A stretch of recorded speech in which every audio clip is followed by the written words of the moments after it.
Guys welcome back to my channel translation and क्या राजभाषा। Channel का नाम मत भूलो प्लीज़ प्लीज़। वीडियो को लाइक कर देना एंड सब्सक्राइब कर देना, ठीक है। और जिसको ज़रूरत है उसको ये वीडियो शेयर भी ज़रूर से करना, ठीक है। तो लाइक एंड सब्सक्राइब सबसे पहले तो। और चलो आज हम क्या पढ़ेंगे, common mistakes during in translation. जब आप अनुवाद करते हैं तो जो आप कुछ क्या कहे सामान्य त्रुटियां जो आपसे हो जाती है उनको हम किस तरीके से बचा सकते हैं अपने CHT मेंस के पेपर में, ठीक है। क्योंकि आपके छोटी छोटे मिस्टेक्स आपको बहुत भारी पड़ सकते हैं। आपका अगर मार्क्स मान लीजिए मेंस में गिर जाता है तो ये अफेक्ट करेगा सबसे पहले क्या बता देती हूँ। सबसे पहले अफेक्ट करेगा आपके सिलेक्शन को, ठीक है। सेकंड अफेक्ट करेगा आपके जो आपको डिपार्टमेंट या जो मिनिस्ट्री मिलेगा उसको, ठीक है। ये दो चीज़ अफेक्ट हो गई। और बताती हूँ अगर आपके कम मार्क्स रहते हैं तो आपका जो मेरिट बनेगा उसमें आप बहुत पीछे चले जाएंगे। और उस मेरिट के वजह से क्या होगा कि जो आपकी पोस्टिंग होगी वो भी अफेक्ट होगी। तो आपको लगता है कि सबसे इम्पॉर्टेंट इसमें यही है, बट यकीन मानिए कि ये और ये मतलब इन दोनों में से जो भी आपको मिलता है तो ये वाला पॉइंट और ये वाला पॉइंट बहुत इम्पॉर्टेंट है। आपको जो बच्चे अभी बेरोज़गार हैं जिनको जॉब की बहुत ज़रूरत है उनके लिए ये सबसे इम्पॉर्टेंट है। लेकिन अगर आपने अच्छे से तैयारी नहीं की, मेरिट में बहुत पीछे चले गए, तो ये और ये अगर आपको ख़राब मिल गया ना तो ये और बड़ा प्रॉब्लम है, ठीक है। तो मेक श्योर कि आप अच्छे से तैयारी करें, मार्क्स अपने बहुत अच्छे लाएं CHT मेंस में। अगर आपके प्री में किसी कारण से थोड़े कम मार्क्स आ रहे हैं तो मेंस में डबल मेहनत करिए। और मैं हूँ आपके साथ, डबल मेहनत करिए और अपने मार्क्स को एकदम आसमान टच करवाइए, ठीक है। तो जो कॉमन मिस्टेक्स हैं हम उनके बारे में बात करेंगे। सबसे पहले जो मिस्टेक होता है वो होता है बच्चे करते हैं टेंस में, यानी कि जिसको हम हिंदी में कहते हैं काल में बच्चे क्या करते हैं, ध्यान ही नहीं देते हैं कि इंग्लिश में अगर है तो इज़ वॉज से सेंटेंस स्टार्ट हुआ है करके। मतलब सेंटेंस में इज़ या वॉज को ध्यान नहीं देते, फटाफट अनुवाद करने के चक्कर में जैसा सेंटेंस समझ में आया वैसा तुरंत ही अनुवाद कर देते हैं और गड़बड़ कर देते हैं है या फिर था में।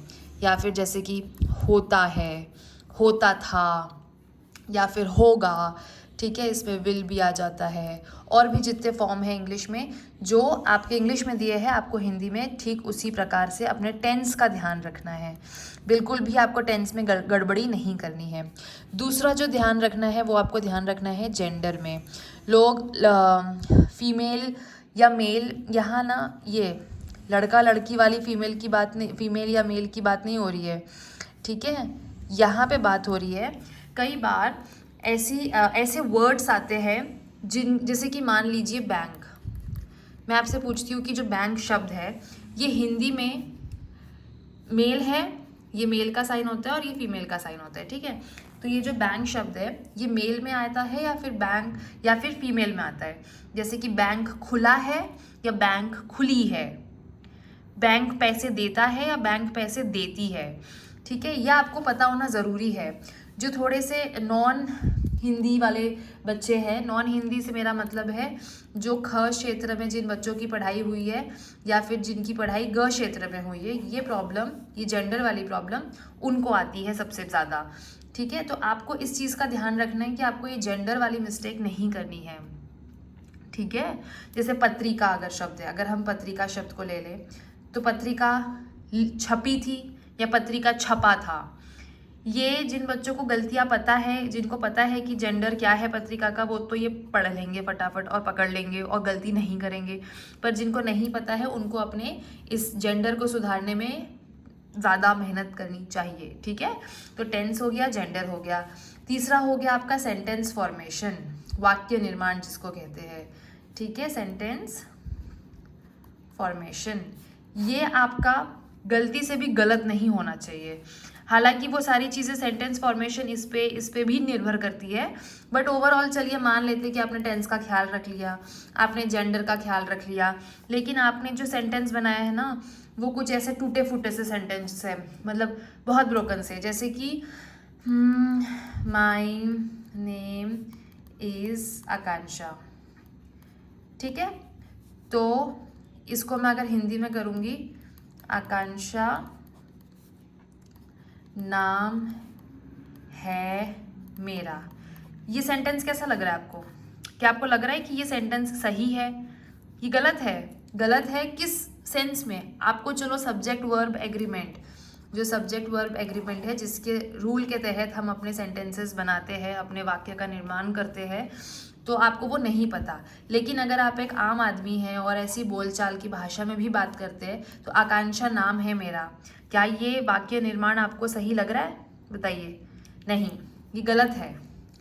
तो इसका वाक्य निर्माण कैसा होगा? मेरा नाम आकांक्षा, सॉरी इंग्लिश में हो जा रहा है, ठीक है, आकांक्षा है। ठीक है, ये आपको ध्यान रखना है कि आपको सेंटेंस फॉर्मेशन भी सही करना है। ओके, इसके बाद जो दूसरी नेक्स्ट तरह की गड़बड़ हो जाती है वो होते हैं कि बच्चे मिस कर जाते हैं वर्ड्स। इतना प्रेशर होता है, आपको 50 मार्क्स का आपको ट्रांसलेशन आता है और आपको मिलते हैं आधे घंटे, और अच्छा खासा बड़ा ही ट्रांसलेशन आता है, छोटा सा नहीं आता है। तो हड़बड़ी में लिखने के चक्कर में बच्चे वर्ड्स को खा जाते हैं, ठीक है, एकदम चबा चबा के खा जाते हैं। तो अक्सर हमारे वर्ड्स छूट जाते हैं। तो ध्यान रहे कि जब भी आप ट्रांसलेशन कर रहे हैं तो एंड में एक बार आप अपने वर्ड्स चेक कर ले, मेन वर्ड्स, कि वो छूटे तो नहीं है। जैसे कि माई, मेरा नाम आकांक्षा है, ठीक है, तो वर्ड्स नहीं छूटने चाहिए। मैंने अपने पिछले वाला जो वीडियो बनाया इससे पहले वाला, उसमें मुझसे भी ये मिस्टेक हो गई है कि उसमें एक वर्ड था आइडिया। आइडिया को आप ब्लॉग में डाल सकते हैं, ऐसा कुछ था, वो मैंने आइडिया वर्ड ही मुझसे छूट गया। तुम लोगों को पढ़ाने की इतनी नर्वसनेस हो रही थी कि उस नर्वसनेस के चक्कर में, प्रेशर के चक्कर में वो वाला वर्ड मेरा ट्रांसलेट करना रह गया। ठीक है, तो ऐसे नहीं करना है, वर्ड्स हमें खाने नहीं है। खाना पीना खाओ बढ़िया से, वर्ड्स मत खाओ। वर्ड्स आपके आने चाहिए, जितने वर्ड्स इंग्लिश में है उतने हिंदी में आने चाहिए, जितने हिंदी में उतने इंग्लिश में जाने चाहिए। क्योंकि वर्ड्स छूट जाना मतलब कुछ एक मिस हो जाना, कुछ मिस हो गया मतलब आपका सेंटेंस फॉर्मेशन गड़बड़ा गया। ठीक है, उसके बाद आता है सिंगुलर प्लूरल। सिंगुलर प्लूरल, एक वचन बहुवचन, इसमें गड़बड़ नहीं करना है। अगर मान लो इसमें मैं लिख देती हूँ वर्ड्स, तो आप अगर शब्द लिख के छोड़ देंगे तो ये हो जाएगा गड़बड़। आपको लिखना पड़ेगा इसका प्लूरल फॉर्म, शब्दों। बहुत सारी